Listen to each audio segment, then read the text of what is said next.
Jehová te va a decir que Cristo no es Dios, que el infierno no existe. Y le preguntas, ¿por qué niegas que Cristo no es Dios? Y te contestan, es que Él dijo que nadie sabe estas cosas más que el Padre. Entonces, ¿cómo puede Cristo ser Dios si dijo que Él no sabía ni siquiera el día ni la hora? Sin entender que cuando Cristo bajó al mundo, Filipenses capítulo 2, Él se hizo igual que nosotros, se puso debajo del Padre temporalmente para que Él no hiciera nada más que lo que el Padre le dijera y dejarnos el ejemplo de la sumisión a la autoridad. Pero Jesucristo era 100% Dios y era 100% humano. Tú platicas con un mormón y el mormón te va a decir que ¿por qué no podemos tener 4 mujeres? 5 mujeres, si David tuvo casi 7, 8, Salomón tuvo casi 1000. ¿Y por qué yo no? Dice don Pancho Pistolas. Y tú puedes contestarle claramente, ¿verdad? La dispensación o la administración bajo la cual vivieron. ¿Por qué Cristo, Dios? Porque Dios tiene 2 clases para poder juzgar. Una, la voluntad de Dios, apúntalo, es permisiva y directiva. Entonces, el hecho que Dios permita algo no significa que sea la voluntad de Dios. Una muchacha llegó un día y me dice, ¿es por qué me permitió casarme Dios con este patán de esposo que me golpea, etcétera, etcétera? Si yo le pedí a Dios y le dije, porque tú aceptaste casarte con él y tú sabías perfectamente bien lo que hacías, tenías 2 años sin ir a la iglesia cristiana y te casaste con el primer camión que pasó por ti. Entonces Dios lo permitió, pero no era la voluntad de Dios, porque si tú hubieras permanecido en la voluntad de Dios, Dios te hubiera dado la persona que Él quiere desde antes que naciéramos, que nos acompañara en nuestra vida matrimonial. Entonces tenemos que comprender eso. El que Dios haya permitido que Abraham se aventara el clavado con con Agar, y que David tuviera esposas y que Salomón lo dejó como ejemplo para que Salomón escribiera el libro de Eclesiastés.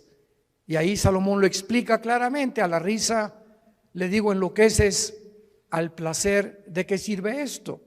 Para que cualquier hombre que crea que teniendo 2 mujeres o 3 mujeres ya la hizo y vas a ser feliz, te equivocas, porque las cosas que se escribieron para nuestra enseñanza se escribieron a fin que a través del ejemplo de los hombres y mujeres que Dios exhibe con sus pecados en la Biblia, veamos que por eso la Biblia es un libro de santidad.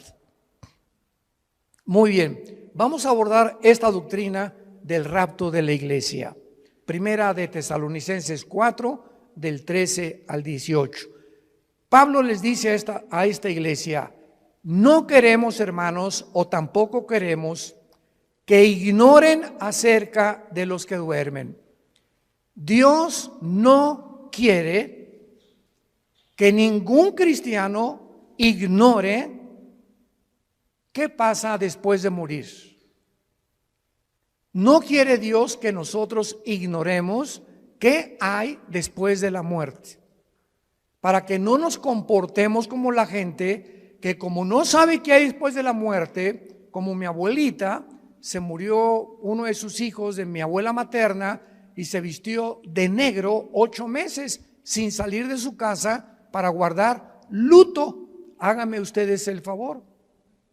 ¿Por qué lo hizo y por qué lo hacían nuestros abuelos o abuelas? Por la ignorancia de saber qué es la muerte y cómo debemos comportarnos delante de la muerte. Entonces así comienza Pablo escribiéndoles a estos hermanos. No quiero que ustedes ignoren acerca de los que duermen. La palabra dormir se usa para morir en el Nuevo Testamento y vamos a demostrar que una persona cristiana que se muera nunca pierde su conciencia de su existencia. Todas las personas que vamos a ver en la Biblia en esta tarde, vamos a demostrarles que cuando murieron estaban conscientes. pero su cuerpo es el que duerme en la tumba, es la resurrección de los muertos. Pero el alma y el espíritu, en el momento de la muerte, nos vamos inmediatamente, salen del cuerpo, lo vamos a ver, a la presencia de Dios. Si tú mueres sin Cristo en esta noche, o mañana, o dentro de un mes, tu alma y tu cuerpo y tu espíritu se salen y descienden al centro de la tierra, al Sheol. O en el Nuevo Testamento, con la palabra Hades, que son diversos compartimentos, es como una prisión en el centro de la tierra, donde están esperando millones de espíritus el juicio del gran trono blanco de Apocalipsis 20, del 11 al 15, que es el juicio de los incrédulos. Y cuando acabe el milenio, Dios los va a sacar del Sheol, van a estar enfrente de Él, parados, ya no hay oportunidad de hincarse, ya no hay oportunidad de pedir perdón, y Dios va a abrir los libros y les va a demostrar con los ángeles y con nosotros como jurado. 1 Corintios 6, del 3 al 4, somos el jurado en el juicio de Dios, porque Dios hizo un lugar que se llama el infierno. Y si no hubiera un infierno, el Dios de la Biblia sería un monstruo, porque si no hay un castigo para las gentes que no fueron castigadas en la vida, pues entonces se salieron con la suya, porque nadie los castigó. Se empanzonaron y crecieron y se rieron y se emborracharon y violaron niños y fueron pederastas y violaron mujeres y tuvieron 3 o 4 y abandonaron sus matrimonios y dieron mal ejemplo a sus hijos y robaron y se aprovecharon de su puesto como políticos, etcétera, etcétera, y de repente se mueren en un accidente o les da un ataque al corazón. ¿Y qué? Y vivieron como, hasta le da envidia a los cristianos cuando muchos incrédulos viven como viven. Pero la Biblia dice que hay un juicio, y de este juicio no se escapan nadie, porque Dios no puede ser burlado. No quiero que ignoren acerca de los que duermen, porque para que no nos entristezcamos como los otros, o sea, como los que no son cristianos, que no tienen esperanza. Entonces, cuando se muere un cristiano, hay lágrimas y nunca te aguantes. Ahora está demostrado psicológica y neurológicamente que cuando una persona reprime sus emociones, algo sucede que comienzas a descomponerte emocional y mentalmente. Y puedes llegar a depresiones gravísimas. Entonces, Dios nos dio la capacidad de llorar. Y si alguien se murió, no te aguantes, llora. Y desahógate todo lo que puedas. No te aguantes cuando tienes ganas de llorar, llora. Pero al mismo tiempo que lloramos, hay una compensación de saber que mi primo, mi hermano, mi papá está en un lugar muchísimo mejor que si se hubiera quedado en Querétaro. Está feliz con el pandero si fue cristiano, etcétera, etcétera. Y hay una tristeza porque es un ser que ya no nos vamos a volver a ver. Como dijo el hermano Luis Palau, hace unos meses que acaba de morir de cáncer, grabó un video que me atravesó el corazón. Y Luis Palau dijo antes de morir, semanas antes de cáncer, yo quisiera que toda mi familia se fueran en el mismo avión conmigo. Así lo dijo, en el mismo avión. Pero yo me voy adelantando y me van a alcanzar después en otro avión ellos. Pero estoy contento porque voy y sé a dónde voy, porque sé que me está esperando Jesucristo. Y el momento que cierre mis ojos y que mi alma salga, me olvido de todo y descanso verdaderamente por toda la eternidad. Entonces, este pensamiento lo trajo Jesucristo, porque tenemos esperanza. Entonces, Dios no quiere que vivas como los que no tienen esperanza, que le lloran a sus muertos 6 meses, 1 año, 2 años de luto. Esto es absurdo y ridículo para un cristiano. Versículo 14, porque si creemos, vean el sí condicional. Si realmente tú crees que Jesús murió y resucitó, así también, vean con mucha atención esto, así también traerá Dios con Jesús a quienes.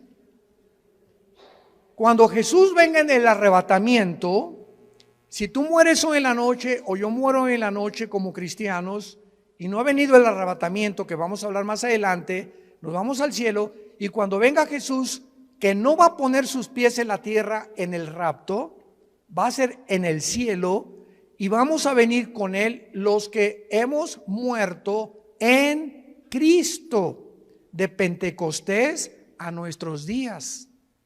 Porque los santos del Antiguo Testamento resucitan después de la tribulación. Entonces hay varias resurrecciones, como dice 1 Corintios 15, 22 al 28, que lo vamos a ver más tarde. Entonces, cuando venga Cristo, traerá con Jesús a los que durmieron con Él. Esto implica que los muertos ya están con Jesús, no están en el cementerio. Ya están con Jesús los muertos, no están en el cementerio. Como el cuento de el Día de Muertos en México, ¿no? Que estaba la India María en el cementerio con una olla de mole. Y llegó la señora Pompidou con un ramo de flores. Y entró la señora Pompidou al cementerio con su ramo de flores así. India bruta, le dice, ¿cuándo crees que tu muertito se va a comer el mole? Y le contestó la India María, cuando venga el suyo por las flores. O sea, tanto los ignorantes como los de la clase alta cometen el mismo error que se llama paganismo. Cuando nosotros enterramos a alguien, un cristiano no regresa nunca al cementerio, porque no hay nada más que huesos y lagartijas. Y pararte enfrente de una tumba o de un monumento de una tumba, ¿verdad?, es por ignorancia, porque de alguna manera queremos seguir teniendo contacto con eso. Y, ay, mi chole, ¿verdad? Y perdóname que te haya hecho lo que te haya hecho, ¿verdad? Y perdóname, mi chole. Y comenzamos a hablar con el muertito, con la muertita, y él no está ahí, ni se va a comer el mole, ni va a salir por las flores. Entonces, todas esas costumbres han sido arrastradas por ignorar qué hay después de la muerte. Y Jesús vino a abrirnos los ojos y el entendimiento para que vivamos con una vida de la verdad y del conocimiento. Versículo 15. Por lo cual, entramos en materia, os decimos esto en palabra del Señor. O sea, Jesús le reveló a Pablo lo que vamos a leer. Que nosotros que vivimos, que habremos quedado hasta la venida del Señor, no precederemos a los que durmieron, porque el Señor mismo, con voz de mando, con voz de arcángel y con trompeta de Dios, descenderá del cielo, y los muertos en Cristo resucitarán primero. Luego nosotros, los que vivimos, los que hayamos quedado, seremos, apunta la palabra en tu Biblia, arpazo, tal como suena con Z, arpazo, como el arpazo de un tigre o el de un león que hace esto para arrebatar la carne. Y esta palabra se tradujo arrebatados y significa ser sacado o quitado de en medio súbitamente. Por eso se llama rapto, viene del latín raptarus. Entonces, usar arrebatamiento o el rapto de la iglesia son palabras sinónimas, pero se tradujo arrebatados. Y es la palabra arpazo, que se traduce ser quitado, es cuando alguien rapta a alguien, viene y lo quitan y lo suben a un coche, ¿verdad? Súbitamente de repente y te inmovilizan y te desaparecen. Por eso se llama que seremos raptados. De repente, millones de personas en el mundo van a encontrar la ropa tirada en el suelo. Todos los bebés van a desaparecer del planeta Tierra, y los niños menores de edad, hijos de los cristianos. Aviones van a chocar porque los pilotos chocaron, porque desaparecieron los pilotos. Los congestionamientos de tráfico en las carreteras van a ser espantosos por tantos choferes que desaparecieron de sus trailers, de sus carros y tuvieron que chocar. Va a haber un congestionamiento impresionante en los medios de comunicación, tratando todos de poder investigar qué sucedió, qué pasó, quién se llevó a millones de personas del planeta Tierra. ¿Qué creen ustedes que el mundo va a contestar? Se los llevaron los ovnis. Y no es coincidencia que desde 1948, cuando Israel regresa a su tierra, desde el 48 hasta nuestra época, y más en los últimos meses, se ha promulgado y ha aumentado la comunicación y la investigación sobre el fenómeno de los ovnis. Las Naciones Unidas ya tienen un departamento dirigido por una hindú, una mujer de la India, encargada de investigar el fenómeno ovni.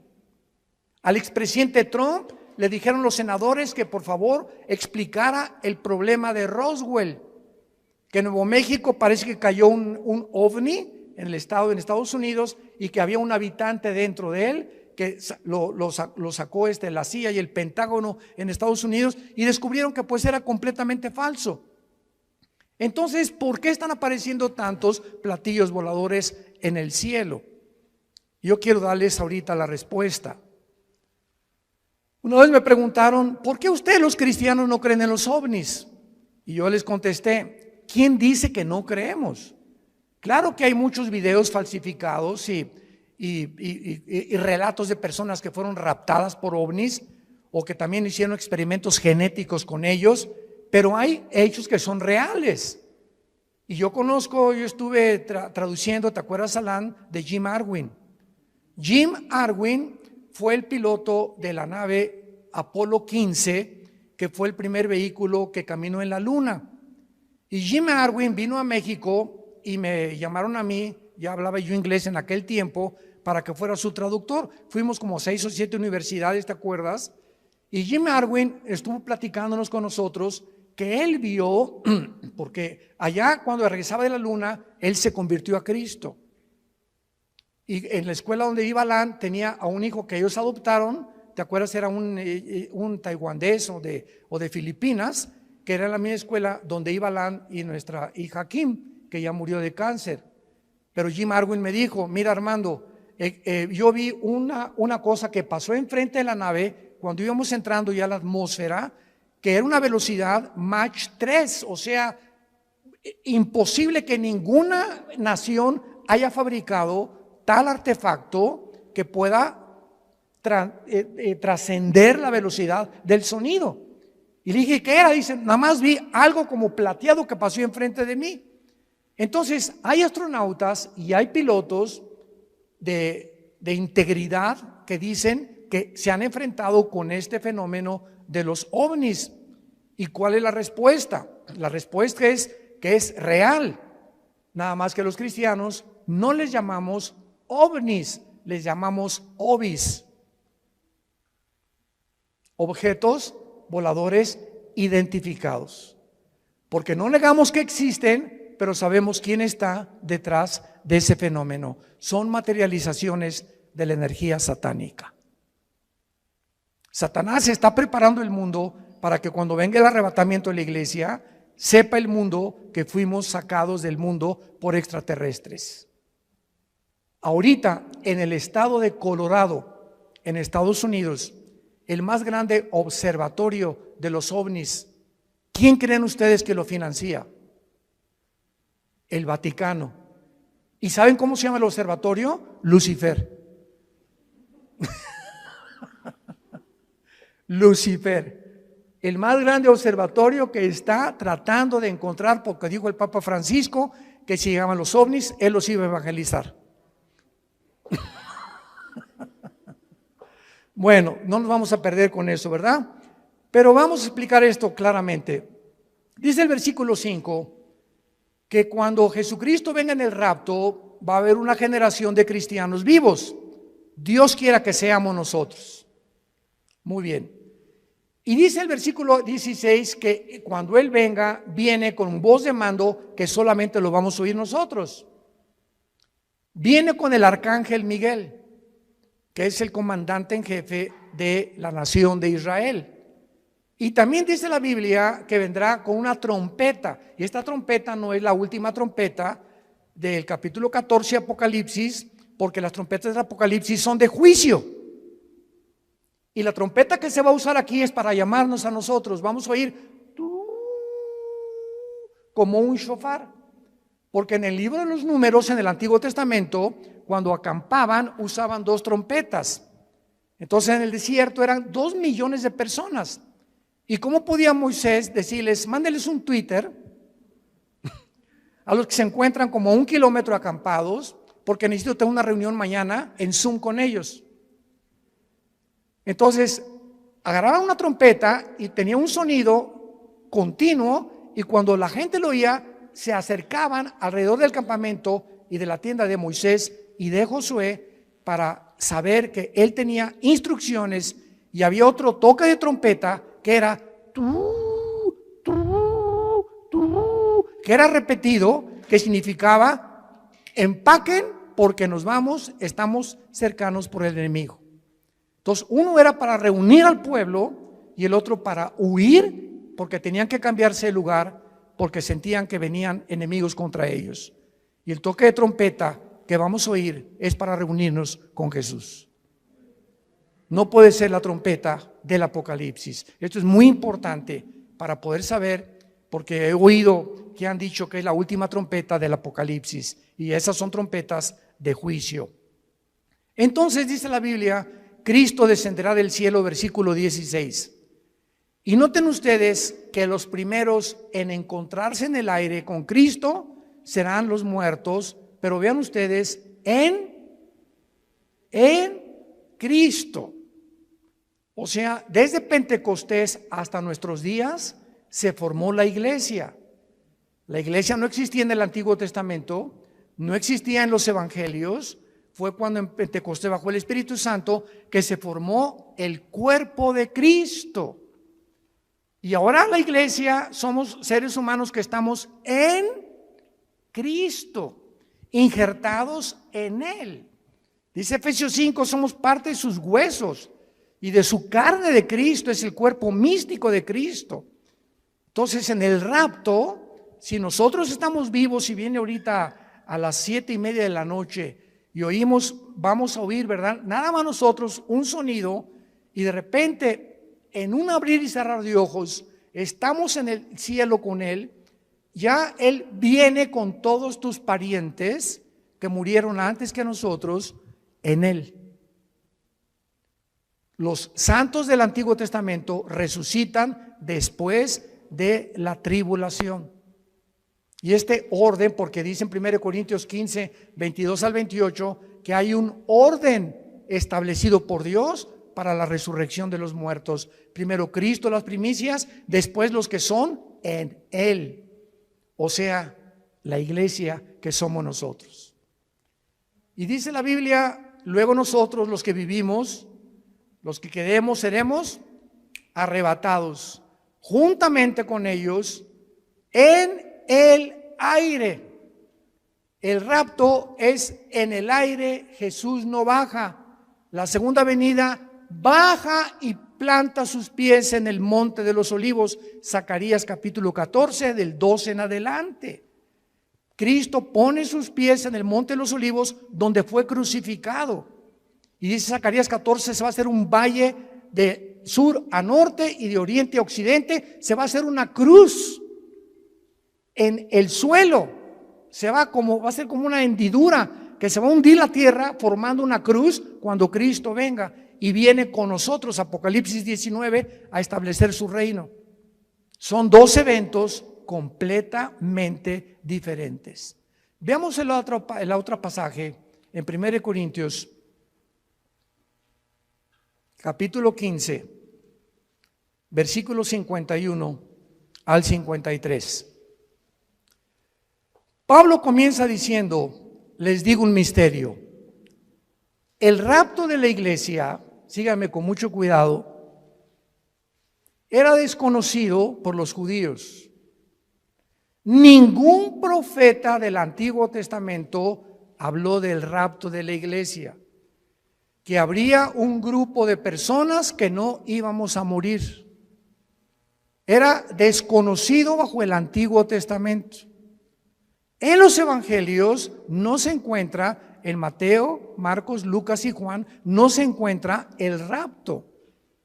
Más que cuando Jesús dice en Juan 14, voy a preparar una morada para ustedes y vendré y os tomaré a mí mismo. De una forma indirecta, la palabra os tomaré a mí mismo, que es en el griego paralambano, apúntalo, paralambano significa ser sacado y unido a Cristo.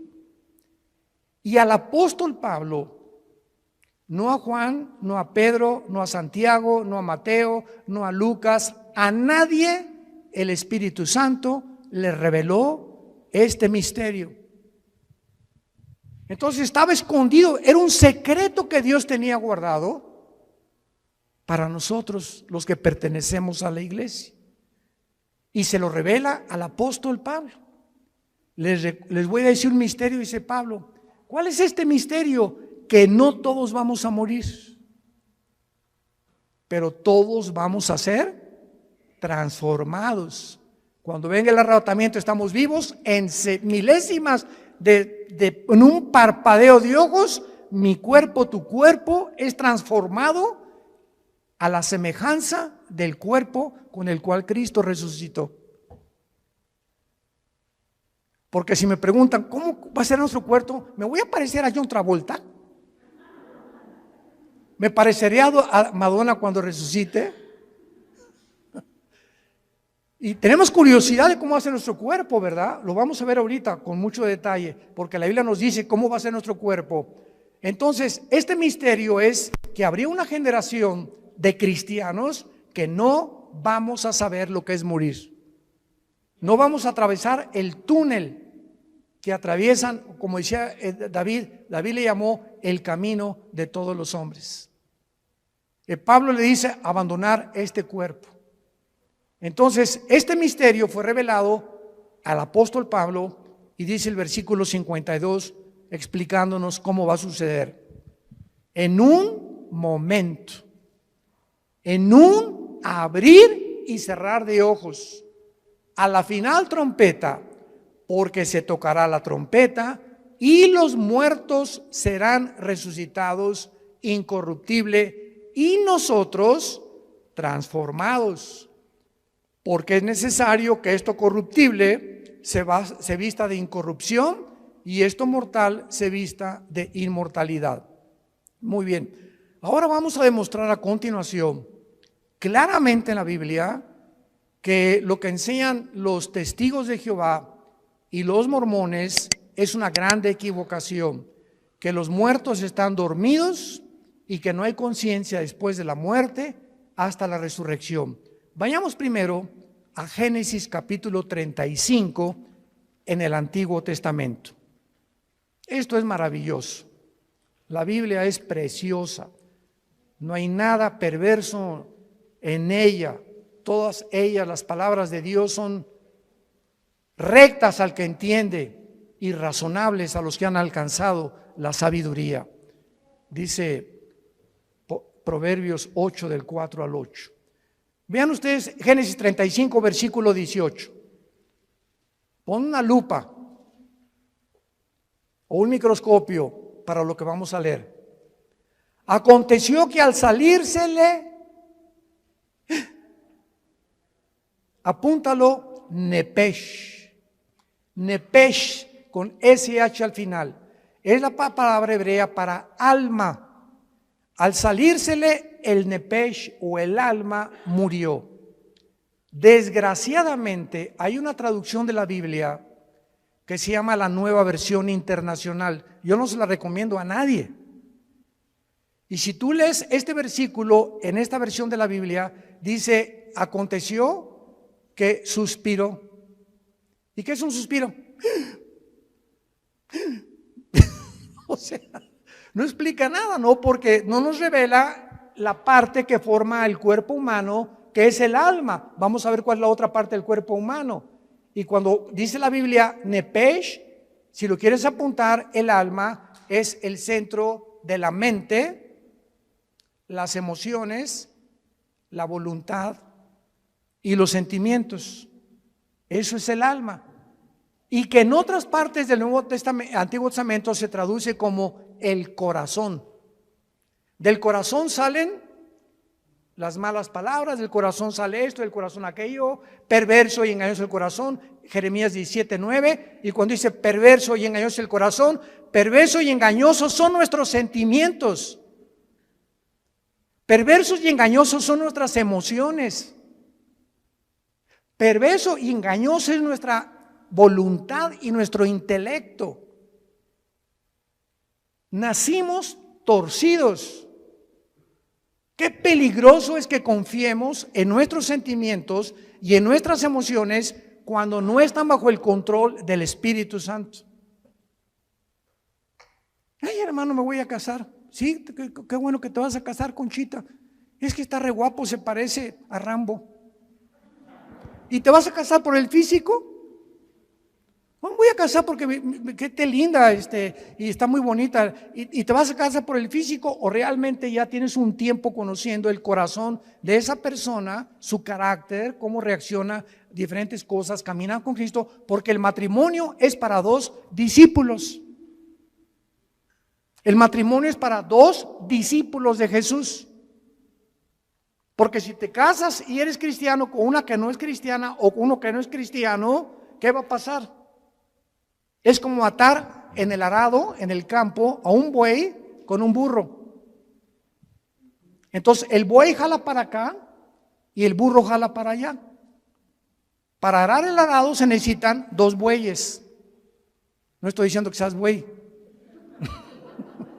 Y son palabras bíblicas, Entonces, por eso están unidos para arar con un yugo los dos, y el yugo del matrimonio es Cristo. Entonces, si los dos no están y Cristo no está en medio, cordón de tres dobleces es difícil de romperse, dice Eclesiastés capítulo 4. Por eso es tan importante entender que el matrimonio es para discípulos. Aconteció que al salirse el alma, murió. Al morir, ¿qué se sale de nosotros? Se sale el alma. Ahora el versículo 29 del mismo capítulo. Y exhaló Isaac el Roach. Así como suena, se pronuncia la CH en hebreo como J, Roach. Se le salió y se traduce espíritu. Y el espíritu es la parte inmaterial a través de la cual conocemos, adoramos y servimos a Dios. Adoramos en espíritu, servimos en espíritu y seguimos en espíritu al Creador. Y hasta que el espíritu entra a nuestra vida y renace y resucita el espíritu muerto con el cual nacemos, no podemos servir a Dios. Y hay cristianos que sirven a Dios sin el espíritu. ¿Sabían eso? Sirven a Dios en la carne. Predican, enseñan, hacen, pero la motivación por lo cual hacen todo lo que hacen no es para Él. Es o para ser vistos, o para ser recompensados, o por muchas otras intenciones. Y lo encuentran en Apocalipsis 2, del 1 al 4, con la iglesia de Éfeso. ¿Se acuerdan de esta iglesia? Que le dice Cristo: yo conozco tus obras, has tenido paciencia, has probado los que son apóstoles y son mentirosos, has tenido esto y el otro, y en ese momento, Señor, gracias, hasta que me reconoce, Señor. Con cualquiera de estas cosas que Cristo está alabando se sentiría uno orgulloso, ¿verdad? Pero dice Cristo, pero, hay un pero, ¿cuál es, Señor, el pero? Que tengo contra ti que has perdido tu primer amor. O sea, todas estas cosas que Cristo alabó son buenas, pero lo estaban haciendo sin amor a Él. La carne es bien consagrada. Se llama la religiosidad. Y son de esos hermanos que, ¿y por qué el hermano se tatuó? ¿Y por qué trae el pelo largo? ¿Y por qué trae ese vestido tan caro, la hermana? ¿Y por qué la otra parece china poblana? ¿Y por qué esto y por qué el otro? ¿Y por qué se ponen aretes? ¿Y por qué celebran la Navidad? Dios mío, santo, no sé a qué virgen invocar, que no hay ninguna, ¿verdad? Pero Jesús, María y José y el burrito que los acompaña. Es increíble que estén continuamente tratando de ver que el cristianismo es a través de cómo te vistes, de si estás tatuado. Una vez me dijo un señor, ¿ya viste ese hermano que está tatuado? Y le dije, es peor la panza de Santa Claus que tienes tú. Se pintó algo en el cuerpo, ¿y quién está haciendo más daño a su cuerpo? ¿Él o tú? Y peor si tomas Coca-Cola. Entonces, cuando apuntamos a alguien, 3 dedos nos apuntan a nosotros, nos damos cuenta. Tengamos cuidado a quién juzgamos y a quién le señalamos el dedo, porque estamos buscando siempre que creemos que somos mejores que otros por la forma como nos comportamos, y a Dios se le adora en espíritu y en verdad. Es que en la Navidad es paganismo y ¿sabe? Cállese. Mi esposa le pone el árbol de Navidad más lindo que hay con esferas y estamos en Navidad. Jingle bells, noche de paz, contentos, alegres. Pero hoy, hermanos, no pusieron árbol, no pusieron nada y con sujeta.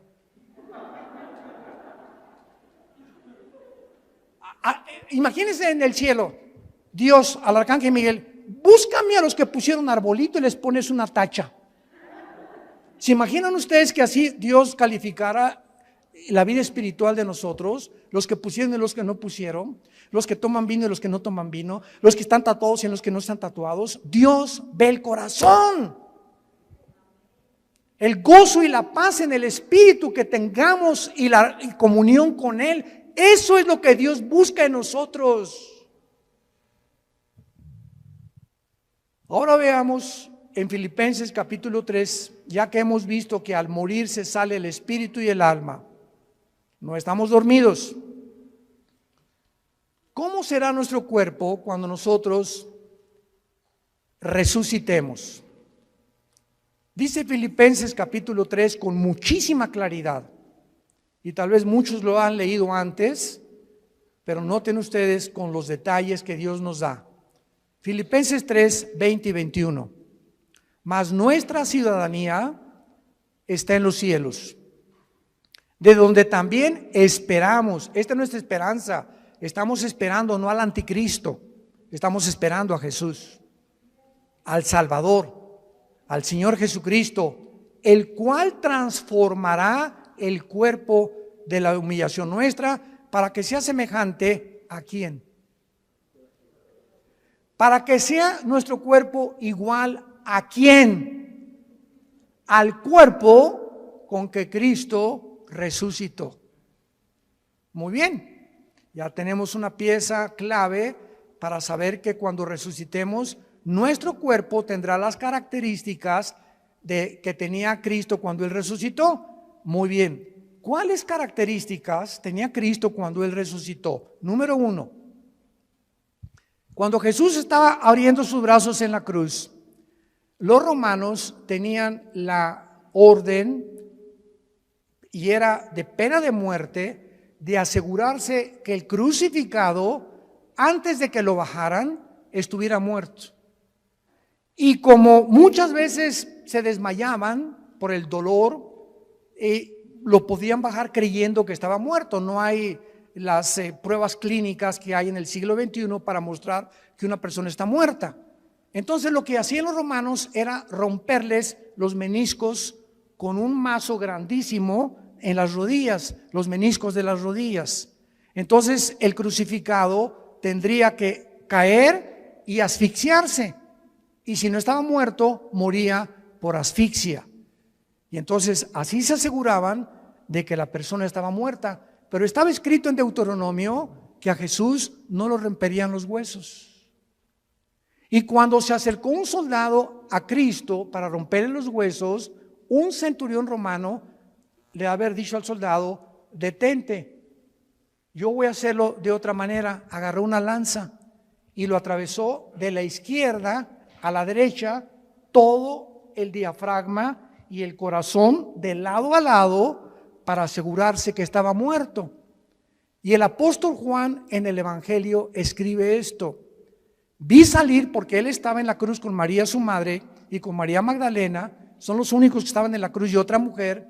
Vi salir una gota de agua mezclada con sangre. Esto lo escribió Juan hace 2000 años. Y la cardiología moderna, un cardiólogo te da testimonio y te da evidencia que cuando se mezcla el agua con la sangre, implica la rotura del pericardio. ¿Qué es el pericardio? Es una capa que envuelve el corazón, y cuando se rompe produce un derramamiento de agua mezclada con sangre, lo que implica que cuando Jesús fue atravesado con la lanza ya estaba muerto. Y ahora quiero hacerles una pregunta a todos ustedes, que me encanta hacérselas, sobre todo a los teólogos, aquí a los calvinistas y a los arminianos, y yo que aquí, que se me diga, a ver. ¿De qué murió Cristo?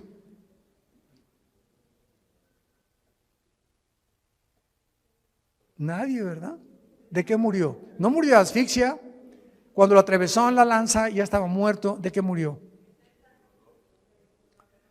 El Salmo 22, ya lo contestaron. Ya viste uno de mis videos. En el Salmo 22, 1000 años antes de que Cristo fuera crucificado, antes de que ni siquiera se practicara la crucifixión. Increíble.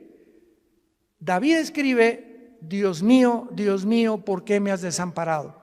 Comienza David a escribir 1000 años antes lo que Jesús pronunció en la cruz, y lo que Jesús desde la cruz, como si David se hubiera adelantado al futuro, se hubiera metido en la cruz de Cristo y él estuviera viendo lo que Cristo vio desde la cruz. Esto es impresionante. Y más adelante David escribe: horadaron mis manos y mis pies, y mi corazón fue como la cera. Cristo murió en el momento que tus pecados y mis pecados fueron puestos sobre su cuerpo, rompieron su corazón. Murió de dolor moral. No soportó llevar en la cruz nuestros pecados, y fueron nuestros pecados los que produjeron su muerte. Y 700 años antes de que él muriera, el profeta Isaías, capítulo 53, escribió: despreciado y desechado entre los hombres, varón de dolores, escondimos de él el rostro, fue menospreciado, no le estimamos, molido fue por nuestros pecados y completamente deshecho por todo lo que nosotros hicimos. Qué increíble que Isaías haya escrito eso, que fue el pecado lo que mató a Jesucristo, y que el Padre haya permitido que su Hijo fuera crucificado, maltratado, despedazado. Cristo en la cruz, dice Isaías 52, los últimos 2 versículos antes de entrar al 53, que no había parecer en él. Cristo en la cruz era un guiñapo humano.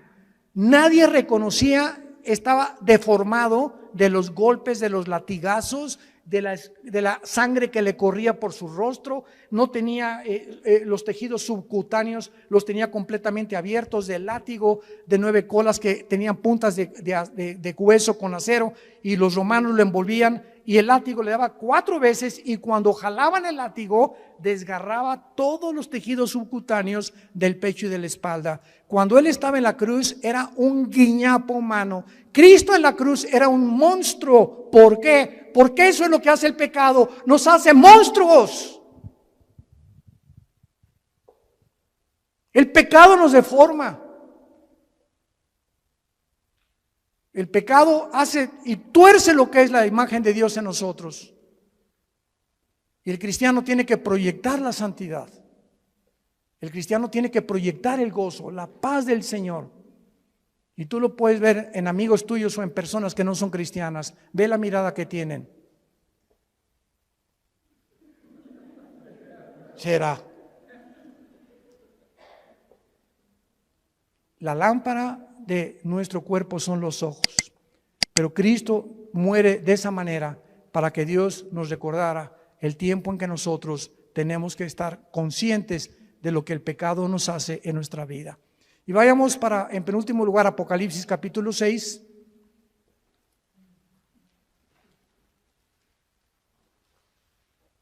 Molido por nuestros pecados.